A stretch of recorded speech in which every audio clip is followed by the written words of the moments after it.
김해시 부곡동 1억 5천만 원 아파트가 현재 7,595만 원, 무려 49%가 떨어진 반값 아파트입니다.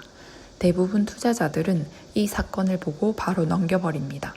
이유는 단 하나, 대항력 있는 임차인 때문이죠. 그런데 저는 왜 이 사건을 관심 물건으로 가져왔을까요? 바로 주택도시보증공사가 제출한 대항력 포기 확약서 때문입니다. 오늘 영상 하나만 보시면 대항력 포기 확약서가 무엇인지, 왜 낙찰자가 수천만 원을 인수하지 않아도 되는지 실제 사건을 토대로 아주 쉽게 설명드리겠습니다. 입지부터 권리 분석, 현장 임장까지 빠르게 갑니다. 냉정한 나나의 관심 물건, 지금 바로 시작합니다. 먼저 기본사항부터 보겠습니다. 이번 물건은 김해시 부곡동 월산마을 부영아파트입니다. 최초 감정가는 1억 5,500만 원, 현재 6차까지 떨어져서 최저 매각 가격은 7,595만 원입니다. 31평 아파트가 7천만 원대라니 말도 안 되죠?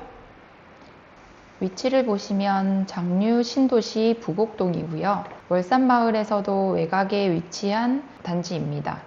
시세가 낮은 이유는 인근의 자원순환시설의 영향입니다. 다만 실제 현장은 조용했고 생활 환경도 무난했습니다. 자, 이제 이 사건의 핵심인 권리 분석으로 들어가겠습니다. 그런데 여기서 이상한 점이 하나 보이시죠? 최저 매각 가격이 5,300만 원까지 떨어졌는데 갑자기 다시 감정가부터 경매가 시작됩니다. 도대체 무슨 일이 있었던 걸까요? 문건 송달 내역을 보시면 답이 있습니다. 여기 보시면 26년 3월 31일에 채권자 주 땡땡땡, 이게 주택도시보증공사의 대항력 포기 확약서 제출이라는 문구가 보입니다. 그런데 이 대항력 포기 확약서가 왜 중요할까요? 쉽게 한 문장으로 말씀드리면 주택도시보증공사가 낙찰자에게 부족한 보증금을 추가로 청구하지 않겠다는 내용입니다. 이 한 장의 서류 때문에 수천만 원의 인수 부담이 사라질 수도 있습니다. 그럼 왜 주택도시보증공사가 이런 확약서를 제출했을까요? 사건의 흐름부터 보시면 아주 쉽게 이해가 됩니다.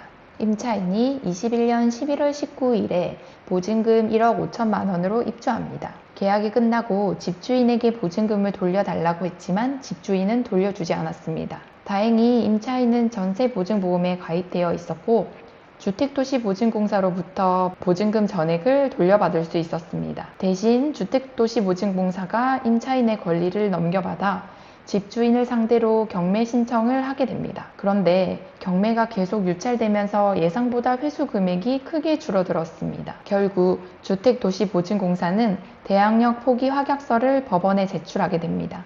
손해를 조금 보더라도 경매를 계속 끌기보다는 채권을 빨리 회수하는 것이 더 유리하다고 판단했기 때문입니다. 그런데 정말 주택도시보증공사가 대항력을 포기했다는 사실을 어디에서 확인할 수 있을까요? 바로 이 매각물건 명세서입니다. 모든 권리 분석의 출발점이죠. 이번 사건도 매각물건 명세서를 보시면 핵심이 바로 보입니다. 여기 그 효력이 소멸되지 않는 것의 내용을 보시면요.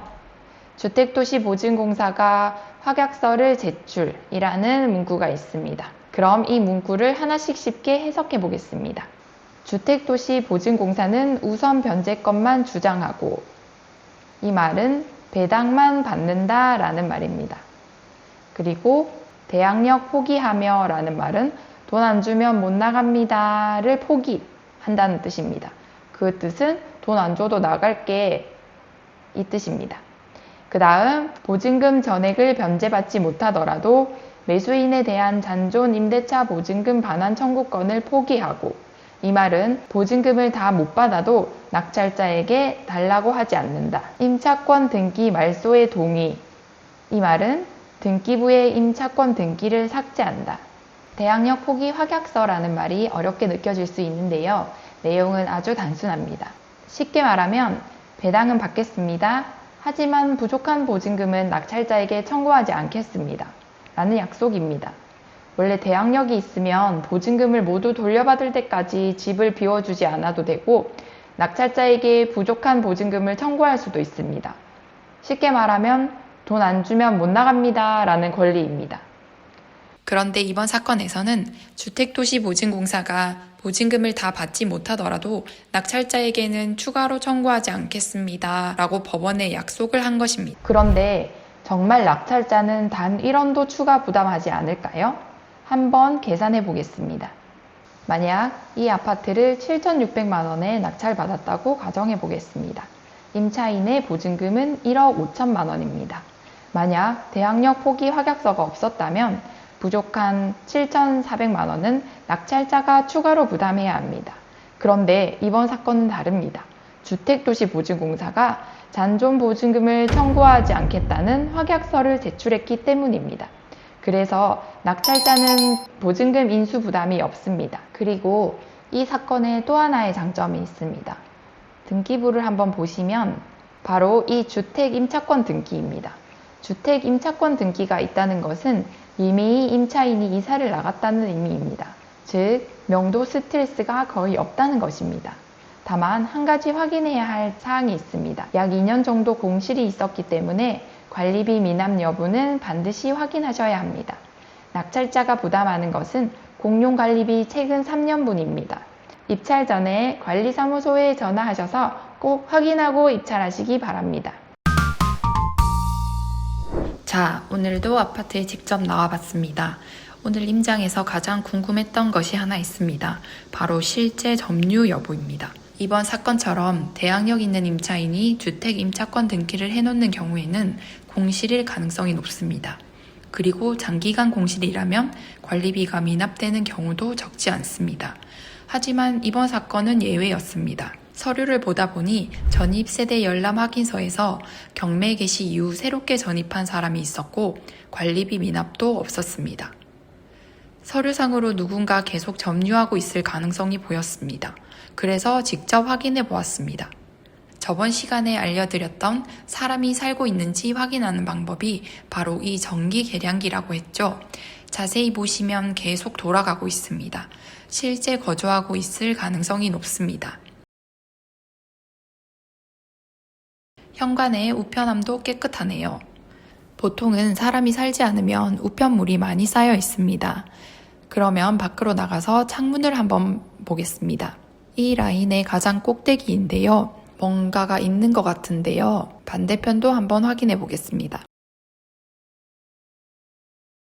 창문이 열려 있고 이불이 널려 있는 것 같습니다. 단순히 빈집을 관리하는 정도가 아니라 현재 누군가 실제로 거주하고 있을 가능성이 높아 보입니다. 다만 전입한 사람과 현재 실제로 거주하는 사람이 같은 사람인지는 확인되지 않았습니다. 기존 소유자와 관계된 사람인지 새로운 임차인인지 또는 다른 점유자인지는 추가 확인이 필요합니다. 경매 개시 이후에 전입한 사람이라면 낙찰자에게 대항하기는 어려울 가능성이 높습니다. 하지만 권리가 없다고 해서 스스로 바로 집을 비워주는 것은 아닙니다. 퇴거를 거부한다면 낙찰자는 인도 명령이나 강제 집행까지 진행해야 할 수도 있습니다. 자, 권리 분석과 명도까지 모두 확인했습니다. 그렇다면 이 물건은 실제로 투자할 만할까요? 시세와 비교해 보겠습니다. 지금 현재 시세를 1억 1천만 원 정도로 본다면 최저 매각 가격인 7,600만 원의 낙찰을 받는 경우에는 약 3천만 원 정도 저렴하게 매입하는 셈입니다. 저도 예전에 대항력 포기 확약서가 제출된 사건을 몇 차례 낙찰받아 수익을 낸 경험이 있습니다. 그때마다 느낀 것은 결국 공부하는 사람이 기회를 발견한다는 것입니다. 오늘 사건도 대항력 포기 확약서 하나를 알고 있었기 때문에 다른 사람들은 지나친 물건을 관심 물건으로 볼 수 있었던 것입니다. 앞으로도 실제 경매 사례를 통해 초보자도 쉽게 이해할 수 있는 권리 분석과 투자 포인트를 냉정하게 분석해 드리겠습니다. 도움이 되셨다면 구독과 좋아요, 알림 설정까지 부탁드립니다. 감사합니다.